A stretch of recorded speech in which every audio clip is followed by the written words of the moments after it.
సృష్టి మొదలయ్యే ముందు ఒక సత్యం ఉంది. ఆ సత్యానికి రూపం లేదు, పేరు లేదు, ఆకారం లేదు. కానీ అదే సత్యం. సృష్టి మొదలయ్యే వేళ శక్తిగా మారింది. సృష్టి లయమయ్యే వేళ నిశ్శబ్దంగా మిగిలింది. ఆ శాశ్వత సత్యమే మహాదేవుడు. శివుడు ఒక దేవుడిగా మాత్రమే దర్శనమివ్వరు. ఆయన ఒక తత్వంగా అనుభూతి చెందుతారు.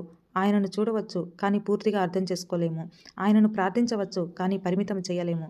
కాలం మొదలయ్యే ముందు నుంచి ఉన్న శక్తి శివతత్వం.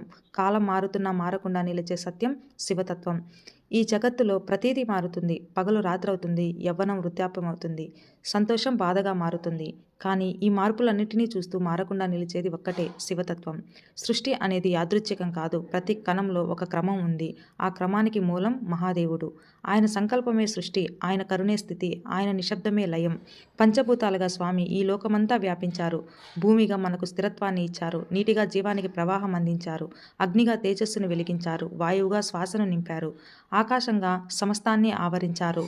అందుకే మహాదేవుడు ఎక్కడో దూరంలో లేరు, ఆకాశంలో మాత్రమే లేరు, కైలాసంలో మాత్రమే లేరు. మన శ్వాసలో ఉన్నారు, మన నిశ్శబ్దంలో ఉన్నారు, మన కన్నీటిలో కూడా ఉన్నారు.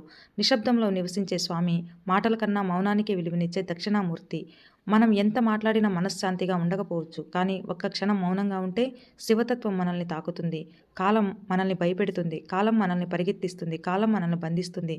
కానీ మహాదేవుడు కాలాన్ని తన ఆధీనంలో ఉంచుకున్న మహాకాల స్వరూపుడు. మన జీవితంలో ఇప్పుడు ఆలస్యం అయిపోతుంది అనిపించే క్షణంలో కూడా శివతత్వం చెబుతుంది ఇంకా సమయం ఉంది. భక్తి ఉంటే చాలు. ఆడంబరాలు అవసరం లేదు, ఆర్భాటాలు అవసరం లేదు. బంగారం కాదు, అభిషేకం కాదు, అంతులేని మంత్రాలు కాదు. శుద్ధమైన మనసు ఉంటే చాలు. భక్తుని పిలుపు కోసం ఎదురు చూడని స్వామి భక్తి కనిపించిన చోటికి తానే చేరే కరుణాస్వరూపుడు బోలాశంకరుడు. అహంకారం కనిపిస్తే మహాదేవుడు వెంటనే శిక్షించరు. ముందుగా మనకే అర్థమయ్యేలా చేస్తారు. అది బాధగా అనిపించవచ్చు, ఒంటరితనంగా అనిపించవచ్చు, కానీ అదే మార్పుకు మొదటి అడుగు. సముద్రం విషంతో నిండిన వేళ, సమస్త లోకం భయంతో వణికిన వేళ, ఆ విషాన్ని తన కంఠంలో నిలుపుకొని సృష్టిని కాపాడిన కరుణామూర్తి నీలకంఠుడు. లోకం బాధను తనలో భరించి లోకానికి శాంతి ఇచ్చిన స్వామి. యోగిగా ధ్యానంలో లీనమయ్యారు. గృహస్థుడిగా పార్వతీదేవితో జీవనాన్ని పంచుకున్నారు. వైరాగ్యం అంటే విడిచిపెట్టడం కాదు, బంధించకపోవడం అని చూపించారు. డమరుక నాదంతో సృష్టి స్పందిస్తుంది. ఆనంద తాండవంతో జగత్తు కదులుతుంది. అది విధ్వంసం కాదు, అది సమత నాట్యం. మహాదేవుడి దృష్టిలో ఎవరూ చిన్నవారు కాదు, ఎవరూ పెద్దవారు కారు. భక్తి ఉన్న చోట అందరూ సమానమే. ఒక బిల్వ పత్రం సరిపోతుంది, ఒక కన్నీటి చుక్క సరిపోతుంది, ఒక నిజమైన నమ్మకం చాలు. శివుడు భయాన్ని తొలగిస్తాడు, అజ్ఞానాన్ని భస్మం చేస్తారు, మనసుకు శాంతిని ప్రసాదిస్తారు. శివతత్వం అంటే బయట ఉన్న దేవుడు మాత్రమే కాదు, మన లోపల మేల్కొనిపే సత్యం. అందుకే అంటారు శివుడంటే శివతత్వమే. సముద్రాన్ని చూస్తే అలలు కనిపిస్తాయి, అలల మధ్య తేడాలు కనిపిస్తాయి, కానీ లోతుకు వెళ్తే అన్ని అలలు ఒకటే. అలల రూపం మారుతుంది, కానీ నీరు మారదు. అలలులాగా మన జీవితం మారుతూ ఉంటుంది, కానీ మార్పులు వెనక నిలిచే నీరే శివతత్వం. అగ్ని అన్నప్పుడు మనం భయపడతాం, కానీ అగ్ని చెత్తను కాలుస్తుంది, బంగారాన్ని శుద్ధి చేస్తుంది. అలాగే మహాదేవుడు మన అహంకారాన్ని భస్మం చేస్తారు, మన అంతరంగ సత్యాన్ని వెలికి తీస్తారు. ఇది శిక్ష కాదు, ఇది పరివర్తన. చంద్రుడు శివుడి శిరస్సుపై ఉంటాడు. చంద్రుడు అంటే మనస్సు, ఎప్పుడూ మారుతూ ఉంటుంది. ఆ మారే మనసుని తన అదుపులో ఉంచుకున్నవాడే మహాదేవుడు. అందుకే శివుడు మనస్సు శాంతిని ఇవ్వగలరు. ఇసుక గడియారంలో ఇసుక కణాలు పడుతూ ఉంటాయి, అవి ఆగవు, అవి వెనక్కి రావు, అదే కాలం. కానీ ఆ గడియారాన్ని చేతిలో పట్టుకున్నవాడు మహాకాలుడు, శివుడు.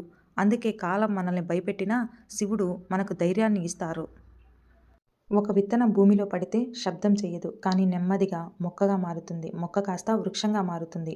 అలాగే భక్తి కూడా ప్రదర్శన కాదు, నిశ్శబ్దంగా పెరిగే అనుభూతి. ఆ నిశ్శబ్ద భక్తిని మహాదేవుడు స్వీకరిస్తారు.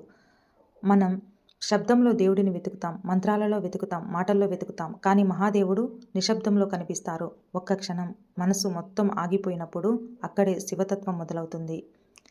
ఇప్పటి వరకు నా బుద్ధికి అందినంతగా, నా మనసుకు తోచినంతగా, నా మాటల ద్వారా నాకు తెలిసిన శివతత్వాన్ని మీ ముందుంచాను. ఇక చివరిగా ఒక్కసారి పరమేశ్వరుణ్ణి భక్తితో ప్రార్థిద్దాం.